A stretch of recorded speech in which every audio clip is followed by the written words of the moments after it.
নিহত সর্বোচ্চ নেতা আলী খামেনিকে শেষ শ্রদ্ধা জানাতে রাজধানী তেহরানে ভিড় করতে শুরু করেছে হাজারো মানুষ। দেশটির শীর্ষ কর্মকর্তাদের পাশাপাশি বিভিন্ন দেশের প্রতিনিধিরাও দীর্ঘদিন ইরানের নেতৃত্ব দেওয়া এই নেতার প্রতি শেষ শ্রদ্ধা নিবেদন করছেন। ইরানের সর্বোচ্চ নেতা হিসেবে ১৯৮৯ সাল থেকে দায়িত্ব পালন করা আলী খামেনি গত ২৮ ফেব্রুয়ারি যুক্তরাষ্ট্র ইসরায়েল যুদ্ধের প্রথম দিনে ৮৬ বছর বয়সে নিহত হন। তাকে স্মরণে ৬ দিন ব্যাপী শেষকৃত্য ও শোকানুষ্ঠানের আয়োজন করছে ইরান। আমরা আমাদের নেতার প্রতি ভালোবাসা থেকেই এখানে এসেছি, শ্রদ্ধা থেকেই অপেক্ষা করছি। শুনেছি হয়তো আজ রাতেই মুসাল্লার দরজা খুলে দেওয়া হবে। এই অপেক্ষা এক অদ্ভুত অনুভূতি, কষ্টও আছে, আবার ভালোবাসাও আছে।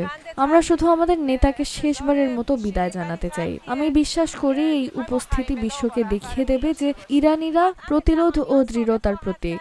অন্যায়ের সামনে মাথা নত না করায় যে শিক্ষা, সেটাই আমরা বিশ্বকে জানাতে চাই।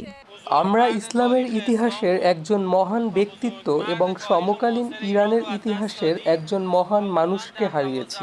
১০ থেকে ১২ ঘন্টা অপেক্ষা করা কোনো বিষয় নয়। মনে হচ্ছে যেন আমরা নিজের পরিবারের কারো শোকানুষ্ঠানে অংশ নিয়েছি। আমাদের নেতা আর নেই, এ কারণে মানুষ গভীরভাবে শোকাহত। কিন্তু তারা ইরানের ইতিহাসে নতুন এক স্মরণীয় অধ্যায় রচনা করতেও এখানে এসেছে।